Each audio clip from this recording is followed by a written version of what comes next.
Olá pessoal, tudo bem?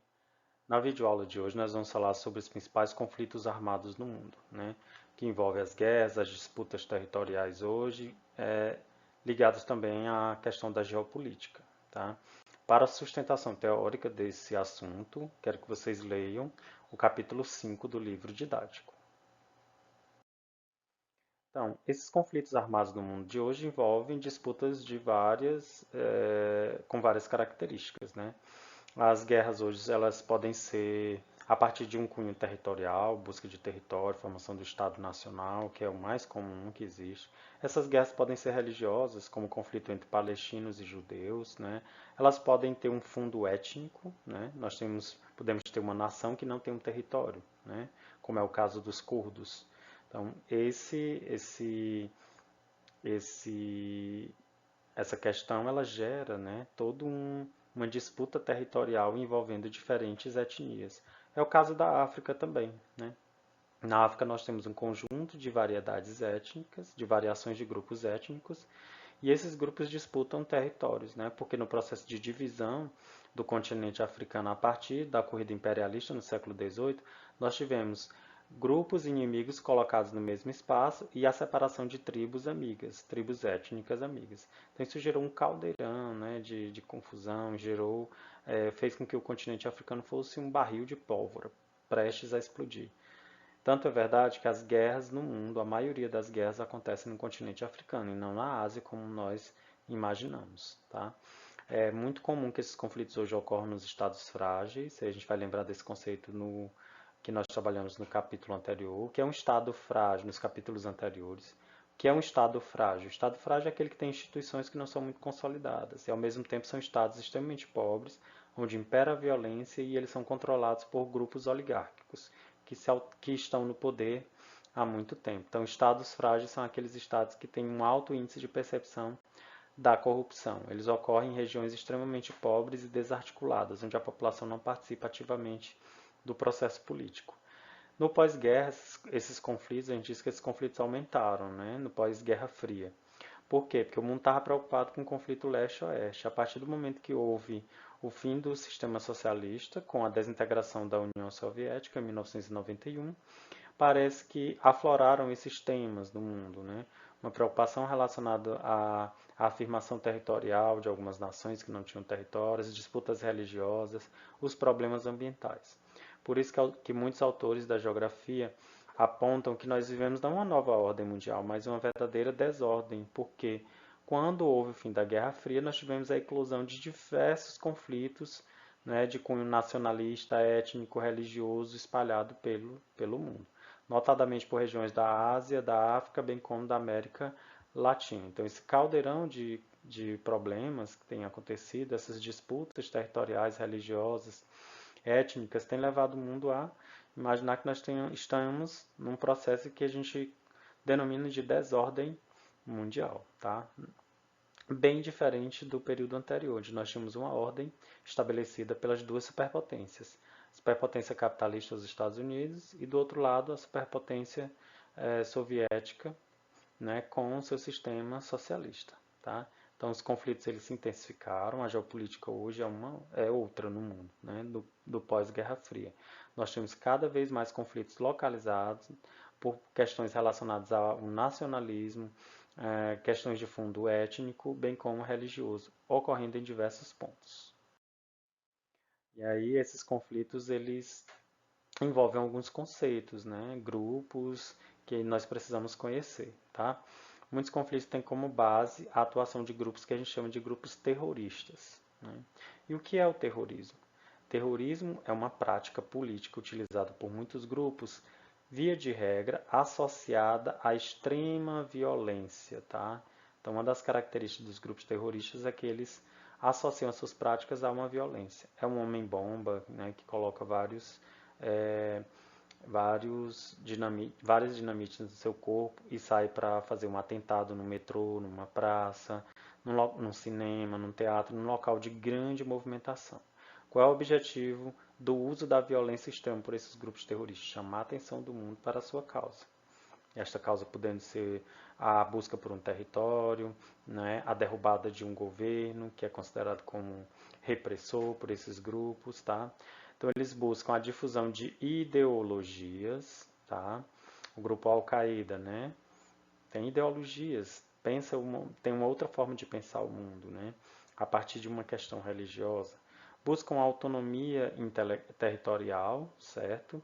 Muitos desses grupos buscam a formação de estados próprios, como o Estado Islâmico, que é a formação de uma região independente, autônoma, né?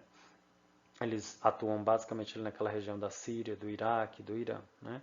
Ou a autoafirmação étnica, que é outra característica também que marca os grupos terroristas. Então, o que marca um grupo terrorista é o uso extremo da violência. O objetivo é chamar a atenção do mundo para a sua causa, tá? Dentre esses grupos a gente tem a Al-Qaeda, nós temos o Estado Islâmico, que está dentro desse processo, e a Irmandade Religiosa, ok?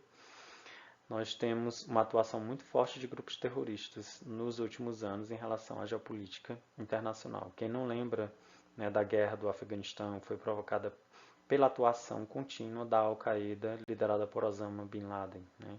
Então, marcou muito o cenário de ataques violentos, tanto na Europa quanto em território americano e na Ásia. As guerrilhas são outro tipo de grupo, só que o objetivo das guerrilhas, elas são formadas por parcelas da sociedade que lutam contra as forças armadas do Estado, lutam contra o poder repressor do Estado. Então, esses grupos guerrilheiros são grupos armados formados por parcela da sociedade que não está satisfeita com o governo que os controla, tá? Então, as guerrilhas elas lutam via de regra pela diminuição das desigualdades sociais e pelo abuso de poder, né? A questão das injustiças patrocinadas por governos antidemocráticos. É muito comum a ascensão de guerrilhas em ditaduras militares, como aconteceu no Brasil, no Chile, né? E ou em governos extremamente duros, né? Antidemocráticos, violentos, como é o caso das Farc, Força de Ação Revolucionária Colombiana, um grupo que foi montado a partir da ditadura militar que aconteceu na Colômbia, e eles formaram, né, parte da população formou grupos armados revolucionários que buscaram lutar contra o regime militar instalado na Colômbia, tá?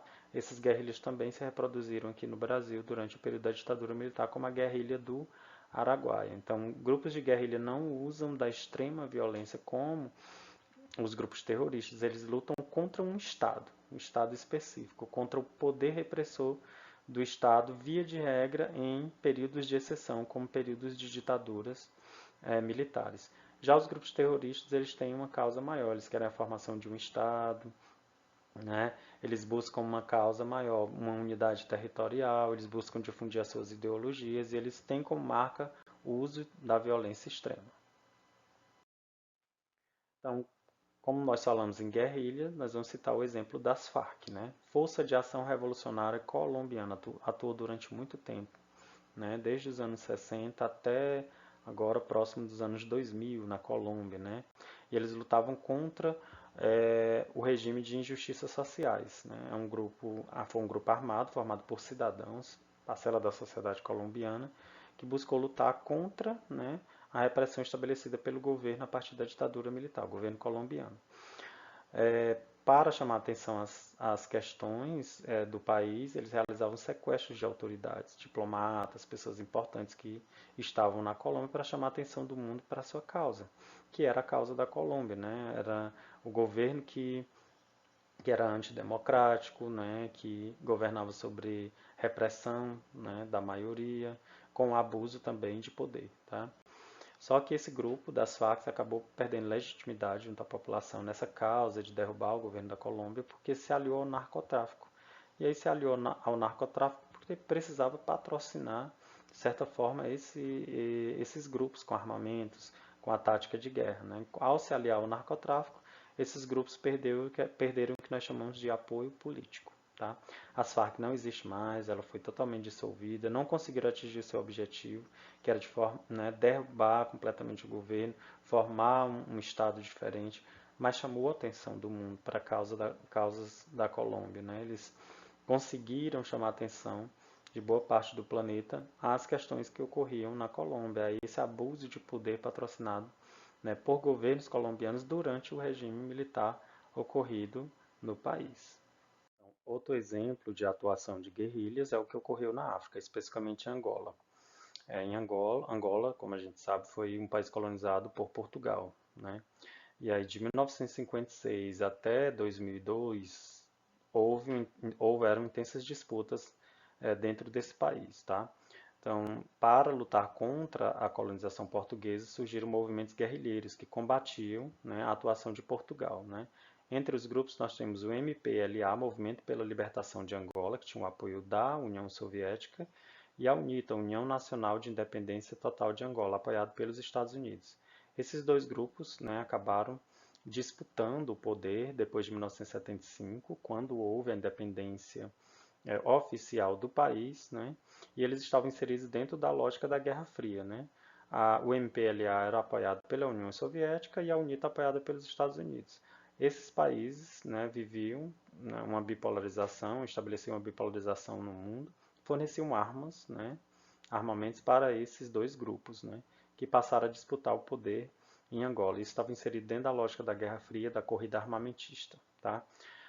Esse conflito perdurou até 2002, né, onde nós tivemos aí um estabelecimento no poder do MPLA com o apoio da União Soviética, e a UNITA, né, ao ser derrotado, acabou se transformando em um partido de oposição. Tá? Então, em 1975, Angola teve uma independência em relação a Portugal a partir desses movimentos de guerrilhas iniciados por esses dois grupos.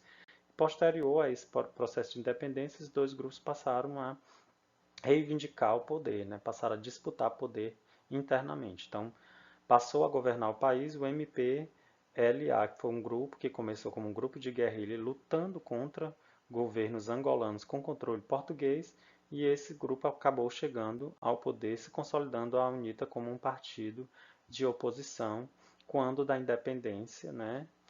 Quando a partir da independência de 1975 e em 2002, quando houve o fim da chamada Guerra Civil Espanhola, tá? Que foi uma disputa que ocorreu entre esses dois grupos, o MPLA, bem como a UNITA. Antes, os dois lutavam contra o domínio de Portugal. A partir do momento que houve a independência de Angola, eles passaram a disputar no poder e o país entrou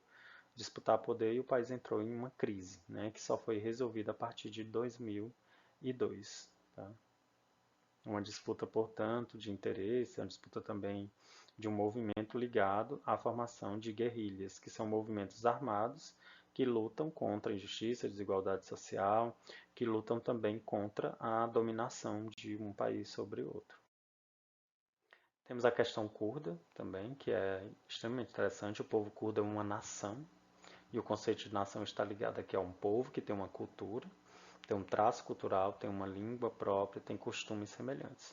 O povo curdo ele vive nessa região aqui do Oriente Médio, entre a Síria, o Iraque, o Irã, a Turquia. São concentrados nessa região. Então eles vagueiam pelo território desses países. Então, como eles não têm território, a principal reivindicação, a bandeira deles é a incorporação territorial. É a formação de um Estado nacional. É o que eles querem, formar um território que possam abrigar a nação curda. E esse processo é extremamente lento, demorado, né? Porque nenhum país desse aí vai querer perder território. Então, se os curdos, cada vez que os curdos pleitearem um território para o seu povo, vai haver uma disputa e isso pode gerar conflitos, né, bem mais graves nessa região do Oriente Médio. Para isso, os curdos empregam o quê? Práticas terroristas contra o Estado. Contra o Estado iraquiano, contra o Estado do Irã, né, contra o Estado da Turquia e da Síria, chamando a atenção, né, da população para as suas questões. Tá? No Iraque, essa população, os curdos, representam 20% do total da população do país.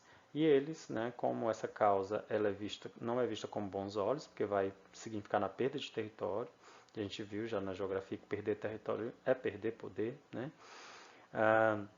Há uma forte repressão dos estados que compõem essa área, onde ficam os curdos, né, às suas ações, a essas ações terroristas. Os curdos continuam nessa empreitada, né, eles vão continuar realizando esse movimento até que eles consigam um dia, né, quem sabe, formar um estado, o estado do Kurdistão, como eles autodenominam, que é um estado que vai abrigar essa população. Via de regra, essa região do Oriente Médio é formada por diferentes etnias. Há muitos conflitos aí, porque nós temos vários grupos étnicos abrigados no mesmo espaço. E aí, com os curdos não seria diferente. Nós temos também o terrorismo de Estado, que é aquele que o próprio Estado pratica contra o cidadão. Foi o que fez, por exemplo, o governo brasileiro durante a ditadura militar, ao reprimir as pessoas, ao provocar o desaparecimento de, de, de cidadãos que reclamavam, criticavam o governo, né, que mandou para o exterior pessoas, que exilou, que prendeu pessoas aqui dentro. Né. O terrorismo de Estado é formado por ações arquitetadas pelo próprio Estado, né?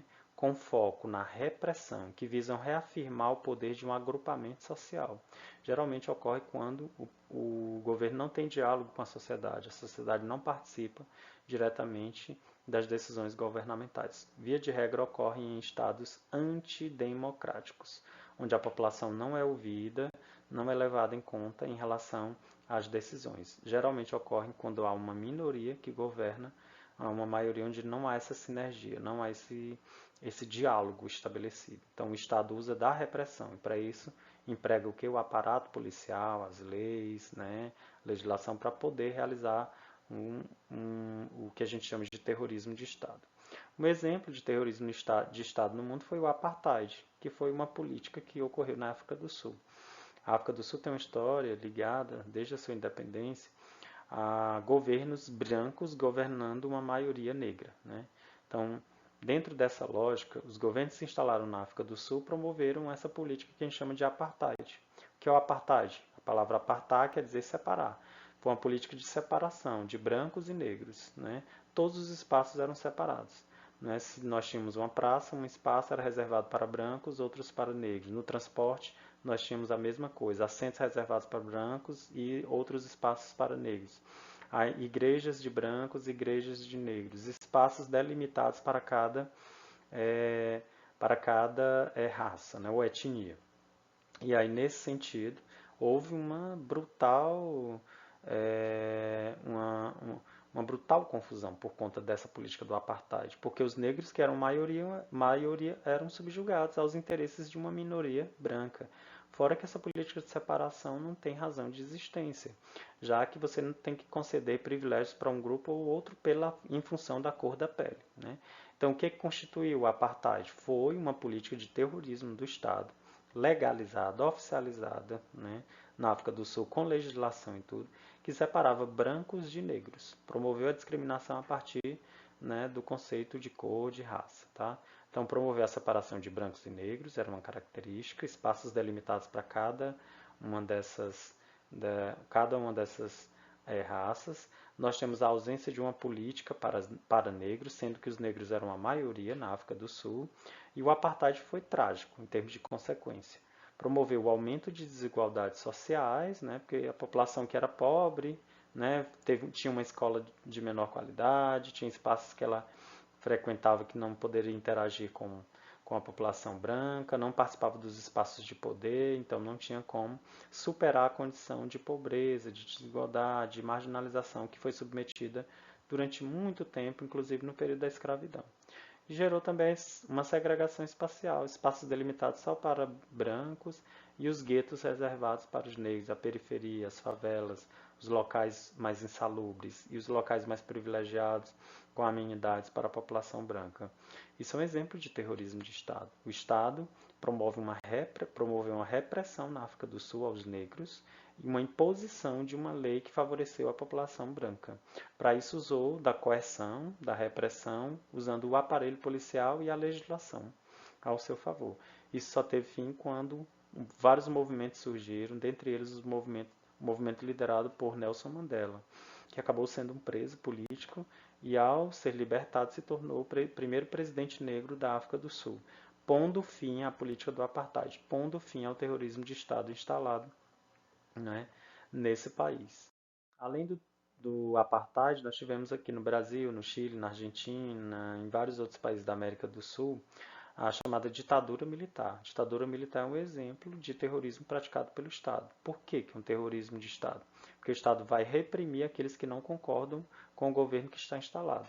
partir de 1964, nós tivemos a instituição da ditadura militar com a deposição de Jânio Quadros, né, o João Goulart, desculpe, né, com a renúncia de João Goulart, de Jânio Quadros, nós tivemos João Goulart assumindo, que é o Jango, né?